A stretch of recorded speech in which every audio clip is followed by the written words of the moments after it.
اعوذ باللہ من الشیطان الرجیم بسم اللہ الرحمن الرحیم الحمدللہ رب العالمین الصلاۃ والسلام علی خاتم النبیین۔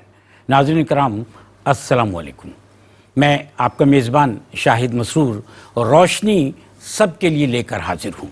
یہ سب کے لیے روشنی ہے کیونکہ اس روشنی میں ایسے موضوعات کا انتخاب آپ کے لیے کیا جاتا ہے کہ جو ہماری زندگی کو منور کر دیں، دین کی وہ تعلیمات کہ جن کو سیکھنے کے بعد، جن کو سمجھنے کے بعد اور جن کو اپنی زندگی پر اپلائی کرنے کے بعد ہم روشنی اور نور سے روشناس ہو جاتے ہیں۔ ناظرین کرام، یہ جو انسان کی زبان سے ادا ہونے والے الفاظ ہیں، ان الفاظ کی بڑی اہمیت ہوتی ہے، اور اگر ان الفاظ میں عقیدت کا رنگ شامل ہو، ان شخصیات، ان ذاتوں سے محبت کی عقیدت اس میں شامل ہو جائے کہ جن سے ہمارے مذہبی اعتقادات جڑے ہوئے ہیں، تو آپ یقین کریں وہ الفاظ جو زبان سے ادا ہو رہے ہوتے ہیں وہ ایک وقت ایسا ہوتا ہے کہ دل کی دھڑکن کے ساتھ ان کی روانی شامل ہو جاتی ہے۔ ہم اپنی زبان سے جو بہترین الفاظ استعمال کرتے ہیں ان میں ایک بہترین عمل، بہترین الفاظ کا مجموعہ آپ صلی اللہ علیہ وسلم پر درود شریف بھیجنا بھی ہے۔ انسان کی، مسلمان کی زندگی میں اس کی کتنی اہمیت ہے یہ آپ اپنے دل سے پوچھئے، کیونکہ میں الفاظ ادا کر رہا ہوں تو اس وقت میرا دل جو ہے وہ میری زبان کے ساتھ آ کر مل گیا ہے کہ آپ صلی اللہ علیہ وآلہ وسلم پر درود بھیج کر ہم آپ صلی اللہ علیہ وسلم کی محبت کو اپنے دل میں، اپنی ذات میں، اپنے خون کی روانی میں شامل کر لیتے ہیں۔ ہمیں یہ دنیا حسین لگنے لگتی ہے کہ اس دنیا میں ہم اس محبت کے ساتھ زندہ ہیں۔ اللہ تعالیٰ نے بھی قرآن حکیم میں فرمایا نا کہ اللہ اور اس کے فرشتے آپ صلی اللہ علیہ وسلم پر درود بھیجتے ہیں۔ کون؟ اللہ اور اس کے فرشتے۔ تو اے ایمان والو، تم بھی آپ صلی اللہ علیہ وسلم پر درود اور سلام بھیجا کرو۔ یہ وہ عمل ہے کہ جو اللہ اور اس کے فرشتے انجام دیتے ہیں اور ہمیں حکم دیا گیا، اور اس حکم کے ساتھ ہماری عقیدتیں، ہماری محبتیں اور ہماری اپنی محبتوں کی ضرورتیں وابستہ ہیں۔ آج کا موضوع ہے درود شریف، اور اس خوبصورت ترین موضوع پر گفتگو کرنے کے لیے بہت ہی خوبصورت شخصیات آج ہمارے ساتھ تشریف فرما ہیں۔ پہلی شخصیت محترم الحاج محمد حنیف طیب صاحب کی ہے، کسی تعارف کے محتاج نہیں ہیں، اور جو آج کا موضوع ہے اس موضوع کو سامنے رکھتے ہوئے سب سے بہترین شخصیت ہیں کہ جو آج ہمارے پروگرام میں یہاں پر ہماری رہنمائی کرنے کے لیے اور اپنے علم سے ہمیں مستفید کرنے کے لیے یہاں تشریف فرما ہے۔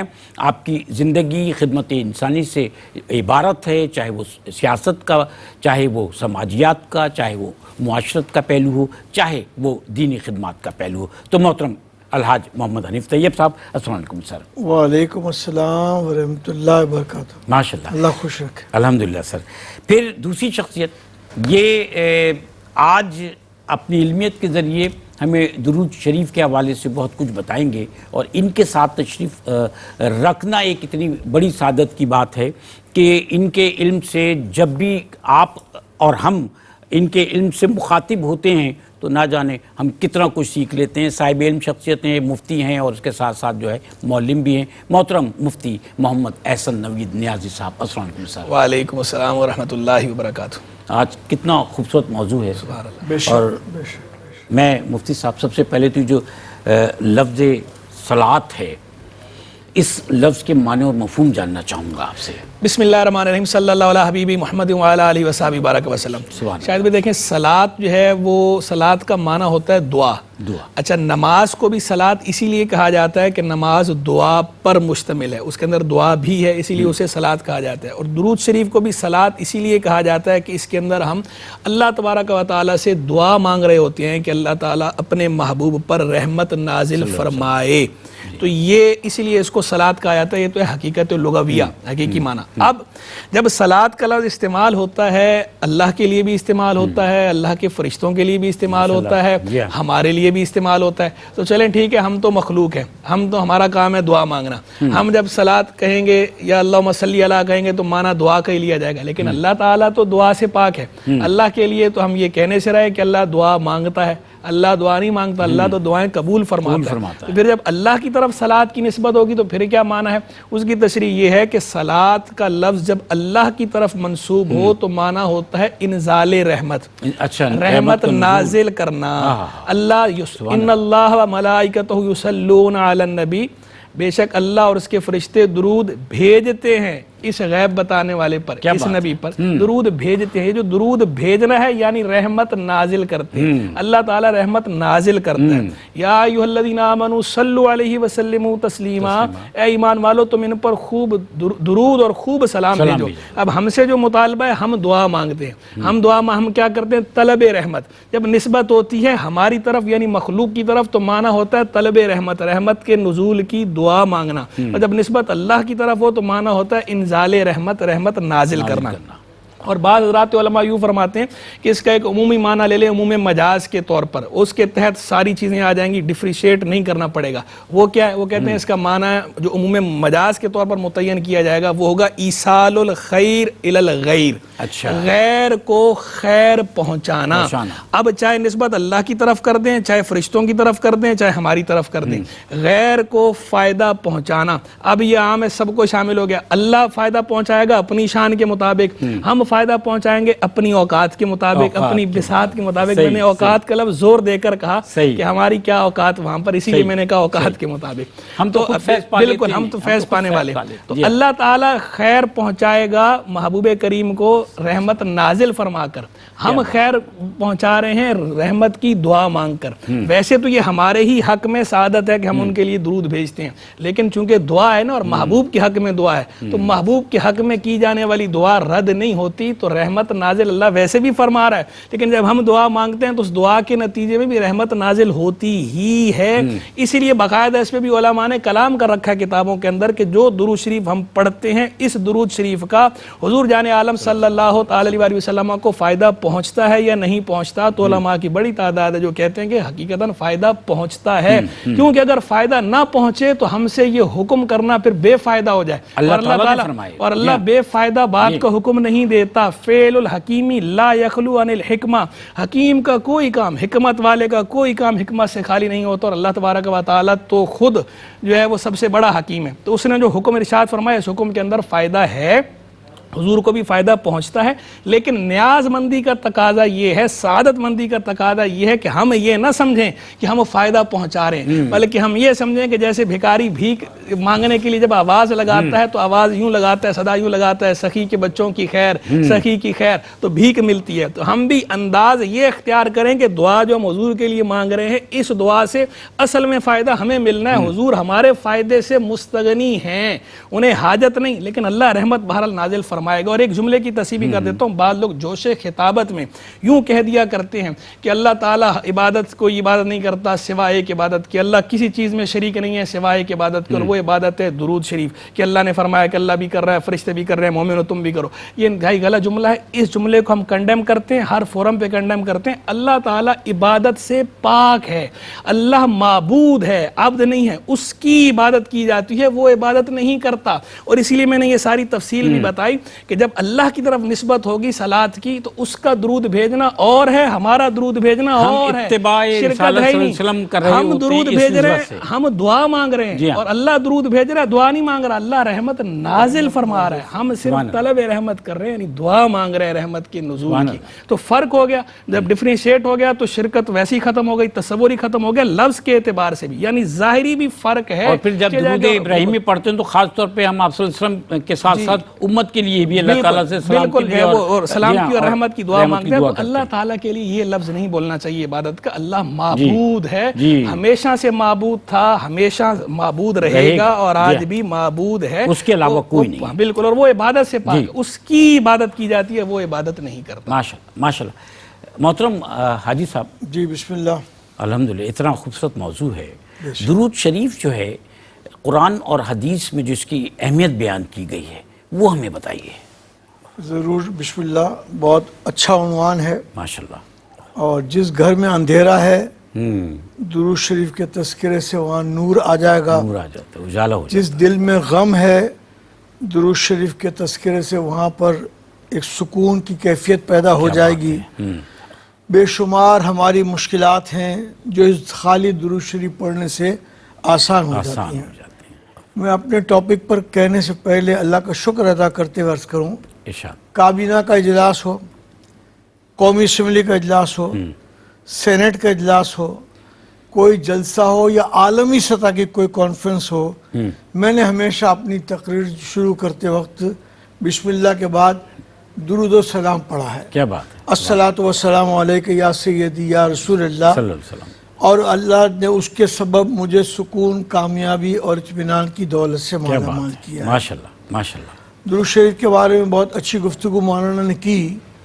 آپ یہ سمجھ لیے کہ جب ہم درود شریف ہمیں بھیجنے کو کہا گیا ہے تو کیا یہ تصور کیا جا سکتا ہے کہ نبی جو ہیں ان پر درود اور سلام بھیجنے والے کو نبی جواب نہیں دیں گے؟ نہیں، ہم نہیں سوچ نبی سکتے. جواب دیں گے بھی جی. اور دیتے ہیں.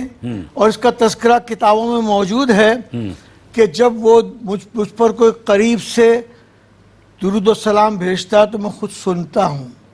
دور سے آتا ہے تو فرشتے کہتے ہیں فلاں ابن فلاں نے آپ پر سلام بھیجا ہے. کیا بات ہے. اس کے نتیجے میں میں ان کے لیے دعا کرتا ہوں، یعنی ان کے لیے خیر کی راستہ سرکار دو عالم صلی اللہ علیہ وسلم کھولتے ہیں.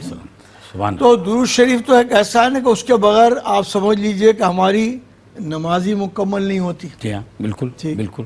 اذان ہو رہی ہے تو جب تک اشہد ان محمد رسول اللہ نہ پڑھا جائے ہم صلی اللہ علیہ وسلم اور سننے والے صلی اللہ علیہ وسلم نہ کہیں تو پورا نہیں ہوتا. صحیح. نماز ہو رہی ہے، اذان ہو رہی ہے، اذان کے بعد دعا کیا ہے؟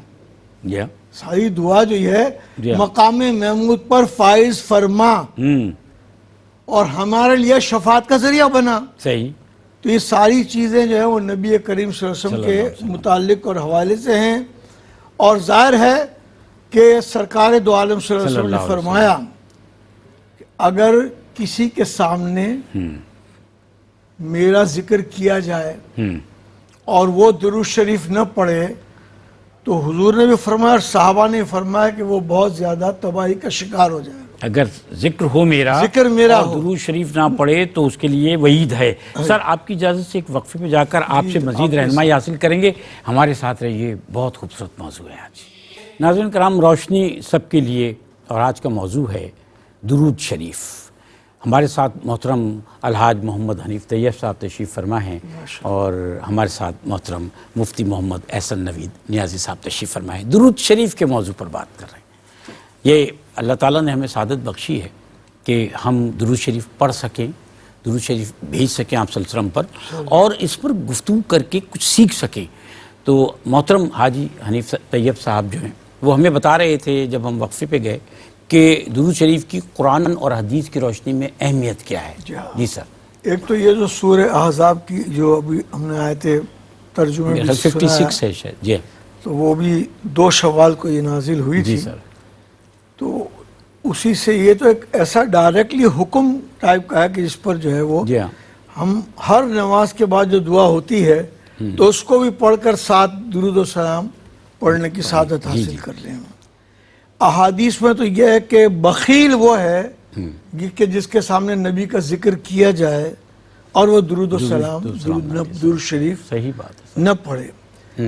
اب ابی ابن کعب نے ایک مرتبہ سرکار دو عالم صلی اللہ علیہ وسلم سے رہنمائی حاصل کرنے کے لیے پوچھا کہ میری دعا جو ہوتی ہے اگر میں اس کا ایک حصہ درود کے لیے اور تین چار حصہ آپ پر اپنی دعا مانگتا رہوں بہت اچھا ہے لیکن اس میں بڑھا دو تو زیادہ اچھا ہے.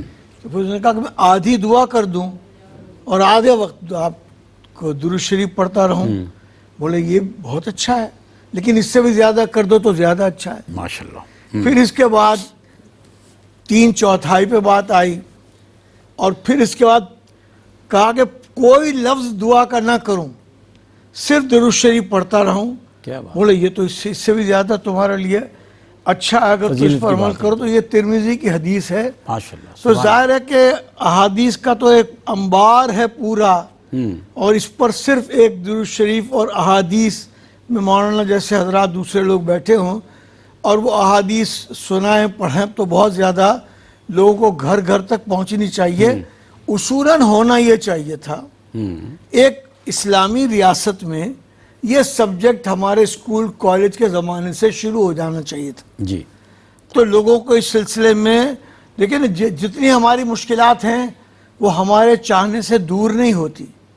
وہی مشکلات کثرت درود شریف پڑھنے سے وہ مشکلات ہماری دور ہو جائیں گی. شفا کے لیے بھی یہ درود شریف جو ہے ایک فائدہ ہے. تو اس چیز کو تواتر کے ساتھ ہماری اسٹڈیز میں ہونا چاہیے تھا. اتفاق ہے کہ اسٹڈیز میں نہیں ہے، لیکن جاگے تب سے سویر، جب بھی جاگ جائیں اور اس کو شامل کر لیں کورس میں تو ہماری مشکلات بہت دور ہوں گی.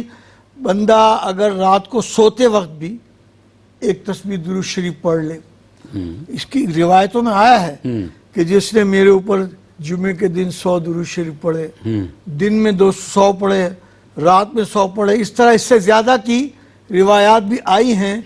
تو وہ درود پڑھنا جو ہے اس کے لیے بہت زیادہ سکون کا باعث ہوگا، طمانینت کا باعث ہوگا. مشکلات اس سے دور ہوں گی. اور وہ انسان، وہ جو گھر، میں آپ کے سامنے ٹیلی ویژن پہ کہہ رہا ہوں، جو گھر اس وقت آپس میں انتشار میں مبتلا ہے، لڑائی میں مبتلا ہے، اختلاف میں مبتلا ہے، کوئی اس میں رزق میں کشادگی نہیں ہے اور طرح طرح کے جھگڑے ہیں، وہ کثرت سے درود شریف پڑھنا شروع کر دیں. ماں باپ اگر سن رہے ہیں، جمعرات کو مغرب کے بعد تھوڑی دیر کے لیے بچوں کو لے کے بیٹھ جائیں اور درود شریف پڑھنا شروع کر دیں. پھر گھر کے اندر جو تبدیلی ہوگی وہ خود بخود بولے گی آپس میں. سبحان اللہ، سبحان اللہ، کیا بات ہے. بہت اچھا طریقہ ہے کہ ایک راستہ دکھایا ہے اور اس راستے سے واقعی گھر میں روشنی اور نور پیدا ہوتا ہے. سر، ہم اپنے بزرگان دین سے سیکھتے ہیں، ان کے عمل سے سیکھتے ہیں، ان کے روٹین سے سیکھتے ہیں. فوائد کیا ہیں درود اور شریف کے، برکات کیا ہیں اس کی، اور جو بزرگان دین ہیں ان کا جو معمول تھا، روٹین تھا اس نسبت سے، وہ کیا تھا؟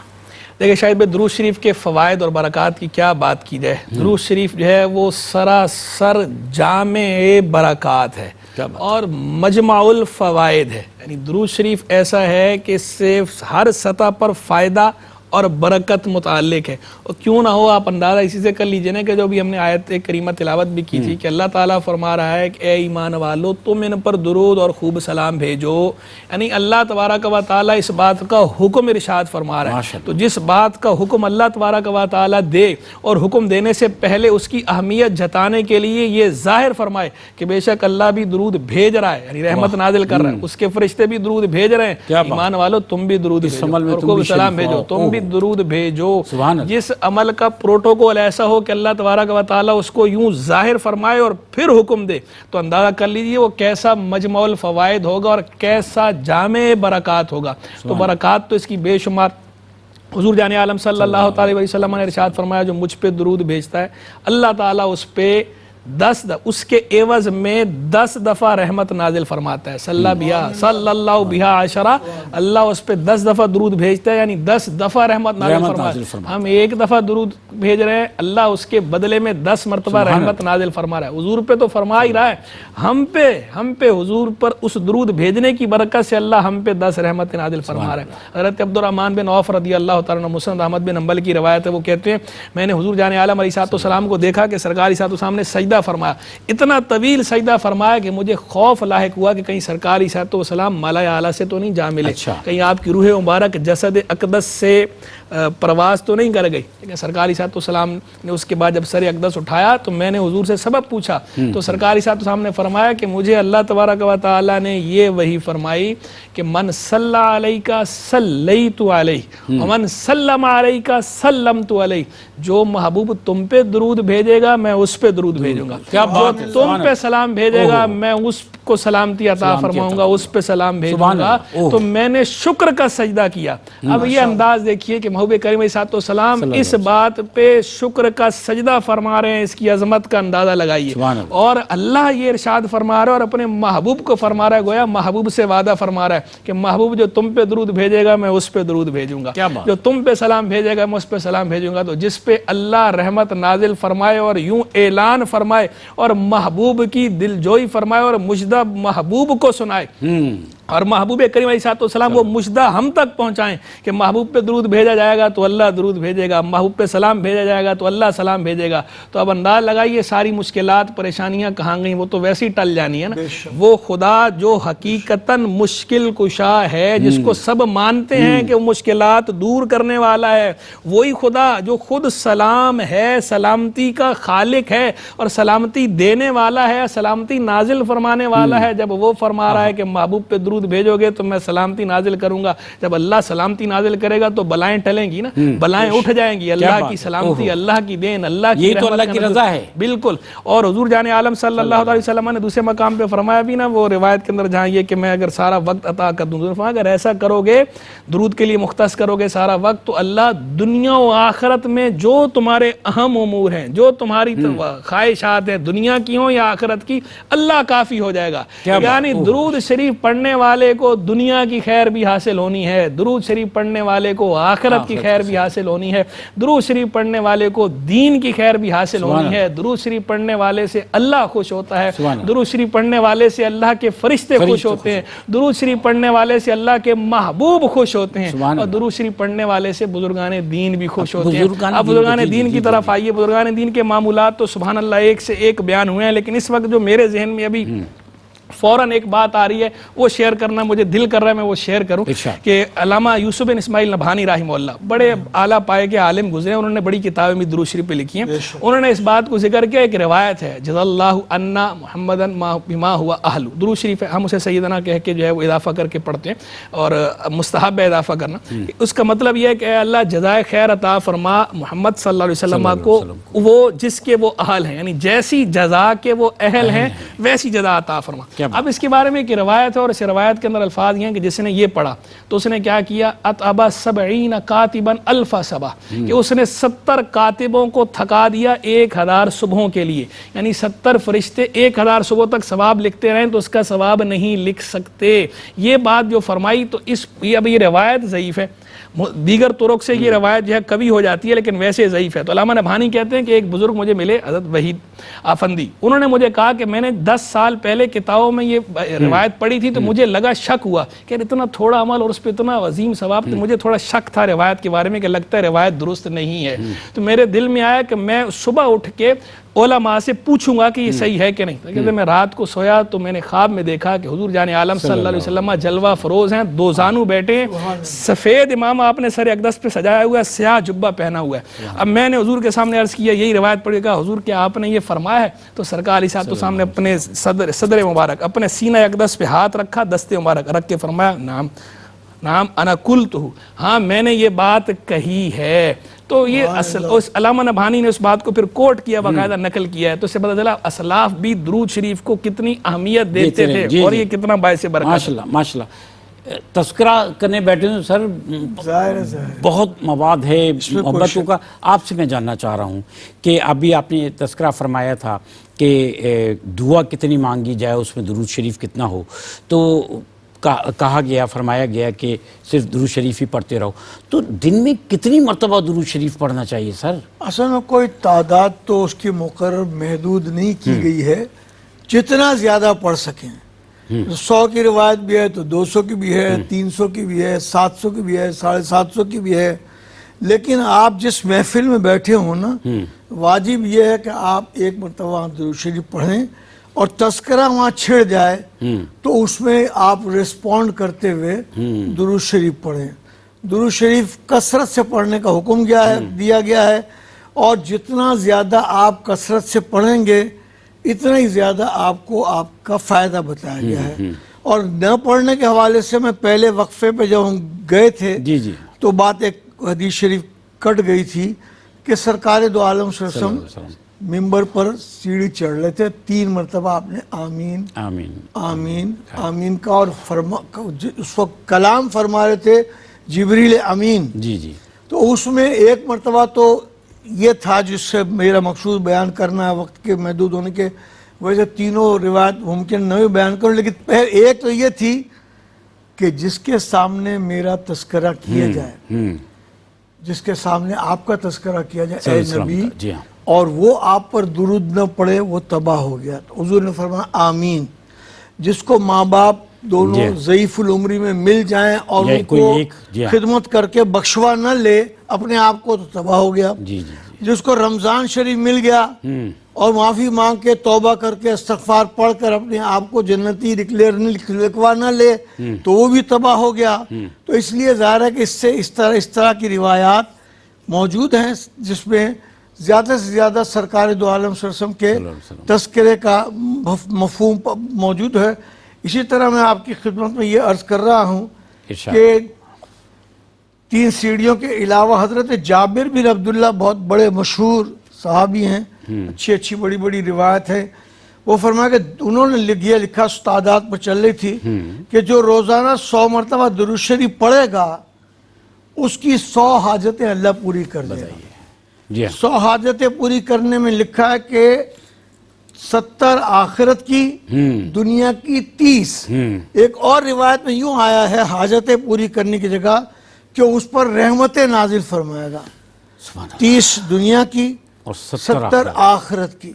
تو اس سے اندازہ لگایا جا سکتا ہے کہ کثرت سے، اور ہماری مساجد میں خاص طور پر کوشش یہ کی جاتی ہے کہ لوگوں کو درود شریف پڑھنے کی زیادہ سے زیادہ عادت ڈالی جائے۔ جو لوگ بھی بشمول اس کیو ٹی وی کے جو فروغ نعت خوانی کے لیے کام کر رہے ہیں وہ اندازہ نہیں لگا سکتے کہ ایک بندے نے نعت پڑھی، پوری دنیا میں سنی گئی، تو کتنے مرتبہ، لاکھوں مرتبہ وہاں درود شریف اس سے پڑھا جاتا ہے۔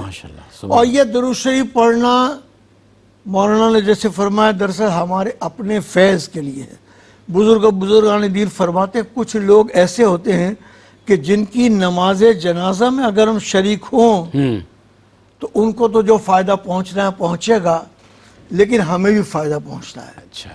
اور ایک بندہ جو تھا وہ کفن چور کی اولاد تھا، اس نے اس کے والد کے انتقال کے بعد بہت نیک خاتون کی ایک پہلی نماز جنازہ پڑھی تو اس نے دیکھ لیا کہ کہاں تدفین ہو رہی ہے، وہاں چلا گیا اور اس نے رات کو جب کفن نکالنے کے لیے ہاتھ ڈالا تو اندر ہاتھ پکڑ لیا گیا۔ اس نے کہا کہ تو جنتی ہو کر یہ کام کر رہا ہے؟ تو اس نے کہا کہ میں تو جنتی نہیں ہوں۔ بولا میری نماز جنازہ میں آج جس نے شرکت کی ہے اللہ تعالیٰ نے سب کے لیے جنت لکھ دی ہے۔ حاجی صاحب میں جو قلبی کیفیت ہوتی ہے نا درود شریف جو تسلسل کے ساتھ پڑھتے ہیں، تواتر کے ساتھ، ان کی وہ بھی آپ سے جاننا چاہوں گا۔ آپ کی اجازت سے ایک وقفے پہ جا رہے ہیں، پھر انشاءاللہ حاضر ہوتے ہیں، ہمارے ساتھ رہیے گا۔ کرام روشنی سب کے لیے، اور آج کا موضوع ہے درود شریف۔ درود شریف کے موضوع پر گفتگو کرنے کے لیے میرے ساتھ انتہائی محترم شخصیات، محترم الحاج محمد حنیف طیب صاحب اور محترم مفتی محمد احسن نوید نیازی صاحب تشریف فرمائے۔ حاجی صاحب ہمیں یہ بتا رہے تھے کہ درود شریف کتنی مرتبہ پڑھنا چاہیے، تو میں ایک بات یہ بھی آپ سے کر رہا تھا کہ جو تواتر کے ساتھ درود شریف پڑھتے ہیں ان کی قلبی حالت بھی کچھ ایسی ہو جاتی ہے کہ زبان کے ساتھ ساتھ یہ روانی جو ہے وہ قلب میں بھی شامل ہو جاتی ہے۔ وہ اگر نہ پڑھیں تو بے چین ہو جاتے ہیں، پھر پڑھنے والا بندہ پڑھنا چاہے نا، مثال کے طور پر آپ خطبے سے پہلے آپ پہنچ گئے ہیں مسجد میں، اگر آپ کے پاس تسبیح ہے تو 100 مرتبہ خطبہ تقریر کے دوران 100 مرتبہ پڑھنا بہت آسان ہوتا ہے۔ ماشاءاللہ جی ہاں۔ رات کو آپ کو سونا بھی ہے، جس معاشرے میں رہ رہے ہیں تو ہر وقت فوری نیند نہیں آتی، آپ کے پاس اللہ نے یہ تسبیح دی ہوئی ہے، چھوٹی تسبیح جیب میں بھی ہوتی ہے، آپ اس کی بنیاد پر پڑھتے رہیں، اور اس کے پڑھنے کے فضائل جو ہیں وہ سمجھنے کے لیے 2-3 میں خلفائے راشدین کی چھوٹی چھوٹی باتیں کرتا ہوں۔ سیدنا صدیق اکبر رضی اللہ تعالیٰ عنہ فرماتے ہیں کہ درود شریف آگ کو اس طرح مٹا دیتا ہے جس طرح سے پانی آگ کو مٹا دیتا ہے، مٹا دیتا ہے۔ اچھا، ایسے ہی سیدنا فاروق اعظم فرماتے ہیں کہ اگر اول آخر درود شریف نہ پڑھا جائے اور دعا مانگی جائے تو دعا جو ہے معلق بین السماء والارض، وہ معلق رہے گا، زمین اور آسمان کے درمیان رہے گا۔ حضرت علی ہی کا یہ قول تھا جو ہم نے شاید روایت کے بغیر بیان کر دیا تھا، لیکن وہ بیان ہو گیا تھا کہ اگر بخیل وہ ہے، جو جنرلی بات بھی، اور حضرت علی کی روایت سے بھی یہ بات ہے کہ وہ سرکار دو عالم صلی اللہ علیہ وسلم کا نام لینے پر درود شریف نہ پڑھا جائے، ایسی روایات تمام اکابر صحابہ کی جانب سے موجود ہیں جس کا مقصد یہ ہے کہ بندے کے لیے آسانی پیدا کی جائے. اور یہ بات اچھی طرح سے ذہن میں ہمیں رکھنی چاہیے، اللہ چاہتا ہے کہ ہم دنیا میں آئے ہیں اور مسلمان پیدا ہوئے اور نبی کے امتی ہیں سبحان اللہ. تو ہم جنت میں جائیں. جی ہاں. یہ جو شب قدر اور شب برات میں تھوڑا تھوڑا عمل کرنے پر بہت بڑا ثواب جو لکھا جاتا ہے، اس کا مقصد یہی ہے. اور اللہ کیوں نہیں چاہتا ہوگا؟ سمپل بات سمجھنے کی یہ ہے کہ ایک ماں جس کو 20-30 سال بیٹے نے ستایا ہو، شب قدر شب برات کسی وقت بھی کسی رات کو بھی بندہ باوضو ہو کر نماز وغیرہ پڑھ کر ماں کے قدموں میں بیٹھ جائے واہ واہ واہ. اور ماں کے پاؤں دبانے شروع کر دے اور کوشش کرے کہ آنکھ سے آنسو جاری ہو جائے اور کہے ماں میں نے بہت ستایا ہے، مجھے معاف کر دے، میں نے بہت گناہ کیے ہیں، آپ کو بہت تکلیف پہنچائی ہے. ماں کو 20 سال ستایا ہوا نا تو 20 منٹ بھی ماں آپ کو رونے نہیں دے گی. کیا بات ہے. سبحان اللہ. فوراً کہے کہ بیٹا میں نے معاف کر دیا، بالکل ایسا کوئی خیال بھی نہ ہو، میرا بیٹا سینے سے لگا لے گی. تو اس لیے اللہ تعالیٰ تو یہ چاہتا ہے. اور یہ جتنی باتیں میں پڑھ رہے ہیں کہ تھوڑا سا بھی پڑھا جائے اور بہت زیادہ حضرت علی اللہ کے سامنے حاضر ہو جاؤ، معافی مانگ لو. 70 ماہوں سے زیادہ پیار کرتا ہے، 70 ماہوں سے زیادہ پیار کرتا ہے. اور 70 ماہوں کو تو سمجھانے کے لیے کہا گیا ہے. جی جی. لیکن اللہ تعداد انفینٹ جو ہے ماہوں سے زیادہ اللہ تعالیٰ پیار کرتا ہے. تو ہمیں اللہ سے پیار چاہیے تو ایک ہی طریقہ ہے، اللہ کو راضی کرنے کا طریقہ ہے نبی کی تابع داری. صحیح. وَأَطِیعُوا اللَّهَ وَأَطِیعُوا الرَّسُولَ. جی. اور جس نے رسول کی اطاعت کی اس نے اللہ کی اطاعت کی. جی ہاں سر. تو اللہ کی اور رسول کی اطاعت کے لیے آج کی نشست میں یہ سمجھنا چاہیے کہ کثرت سے ہم درود شریف پڑھیں. ماشاءاللہ ماشاءاللہ. محترم مفتی صاحب، درود شریف کے موضوع پر جو اسلاف امت کی لکھی ہوئی کتب ہیں، میں چاہتا ہوں ان کا تذکرہ بھی آج ہونا چاہیے. دیکھیں شاید بھائی، درود شریف کی اہمیت کا اندازہ تو آپ لگا لیجئے، جو سابقہ گفتگو جتنی بھی اس کے اندر کتنی ہے. تو اسلاف جو ہیں بزرگان دین رحمہم اللہ، وہ سارے اللہ تبارک و تعالیٰ کے بھی عاشق تھے اور اللہ کے محبوب علیہ السلام کے بھی عاشق تھے. وہ عشق و محبت رکھنے والے تھے. تو کسی بھی سطح کے عالم ہوں، محدث ہوں، مفسر ہوں، فقیہ ہوں، صوفیاء ہوں، یہ سارے جو ہے دین محمدی علیہ صاحب صلاۃ والسلام کے خادم ہیں، حضور کے دین کے خادم ہیں، حضور سے محبت کرنے والے ہیں. ان سب نے درود شریف کی اہمیت کو ملحوظ رکھتے ہوئے درود شریف پہ بلا مبالغہ سینکڑوں کتابیں تالیف فرمائی ہیں.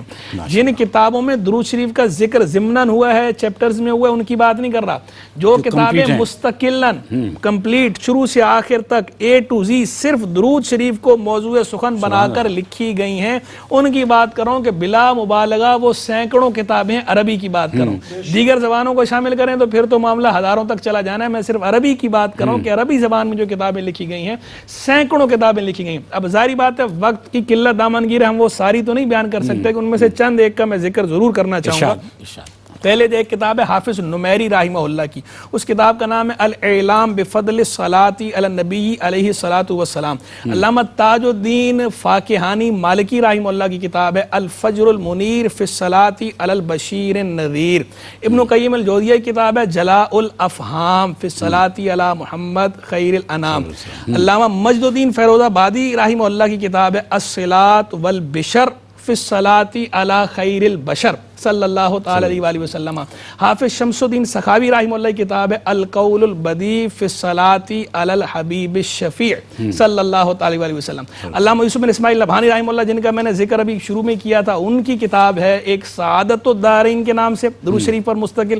دوسری ان کی الگ سے کتاب ہے درود شریف پر مستقل افضل الصلوات علی سید السادات کے نام سے. اب یہ ساری کتابیں سبحان اللہ. اور علامہ محمد بن سلیمان جزولی رحمہ اللہ کی کتاب کا ذکر نہ کیا جائے تو زیادتی ہے. دلائل خیرات بہترین کتاب، اور جب سے لکھی گئی اس وقت سے مخدوم کتاب ہے. اور صوفیاء کے ہاں، مشائخ کے ہاں کتاب و قلم میں پروگرام بھی کیا تھا ہم نے بالکل. اور مشائخ کے ہاں جو ہے وہ داخل ہے، ان کے وظائف میں کا حصہ ہے باقاعدہ. پھر جو اس کی شروع ہے مطالع المسارات وغیرہ وہ الگ ہیں. جتنی کتابوں کے نام لیے ساری چھپی ہیں، دستیاب ہیں. بالخصوص ان میں سے جو حافظ شمس الدین سخاوی رحمہ اللہ کی کتاب ہے القول البدیع، اردو ترجمہ موجود ہے، اصل کتاب موجود ہے. یہ ضرور مطالعہ کریں کہ یہ فنی اعتبار سے دوسری کتابوں کے مقابلے میں اس کی اوتھینٹسٹی کیپیسٹی جو ہے وہ زیادہ ہے، اس کی وساقت زیادہ ہے. ماشاءاللہ. اللہ تبارک و تعالیٰ درود شریف کی برکتیں ہم سب کو عطا فرمائے. آمین سبحان. بہت شکریہ محترم مفتی محمد احسن نوید نیازی صاحب آپ کا. محترم الحاج محمد حنیف طیب صاحب آپ کا بھی بہت شکریہ. ناظرین کرام، ہم اگر اپنے آپ سے محبت کرتے ہیں تو ہمیں اللہ کے رسول صلی اللہ علیہ وسلم سے محبت کا بین ثبوت دینا ہوگا. ہمیں اطاعت کرنی ہوگی، اتباع کرنی ہوگی آپ صلی اللہ علیہ وسلم کی، تاکہ ہم اللہ تعالیٰ کی اتباع کا ثبوت دے سکیں. ہم اپنی ذات سے محبت کرنے کے لیے، اپنے اعمال سے محبت کرنے کے لیے، اپنے افعال سے محبت کرنے کے لیے، اپنی زندگی سے محبت کرنے کے لیے آپ صلی اللہ علیہ وسلم سے محبت کرتے ہیں، اس کا ثبوت دیتے ہیں. کیونکہ زندگی کا حاصل جو ہے وہ اللہ اور اس کے رسول صلی اللہ علیہ وسلم کی محبت اور اللہ کی رضا ہے. اور اللہ تعالیٰ کی رضا اسی ایک عمل میں ہے کہ ہم اللہ تعالیٰ کے رسول صلی اللہ علیہ وآلہ وسلم کی اطاعت کریں، اتباع کریں، آپ کی شریعت پر عمل کریں، اور آپ صلی اللہ علیہ وسلم کی زندگی کو اپنے لیے نمونہ حیات بنا لیں. یہی زندگی کی کامیابی ہے، یہی انسان کی کامیابی ہے. اس کے علاوہ دنیا کی رنگینیاں جو ہیں وہ انسان کو راستے سے ہٹا تو دیتی ہیں، لیکن راستے پر آنے کے لیے سب سے پہلے ایک محبت کا دامن پکڑ لیجئے، تھام لیجئے. انشاءاللہ کامیابیاں زندگی میں اور آخرت میں ہمارا نصیب بن جائیں گی. اپنی بہت ساری دعاؤں میں یاد رکھیے گا. اللہ حافظ.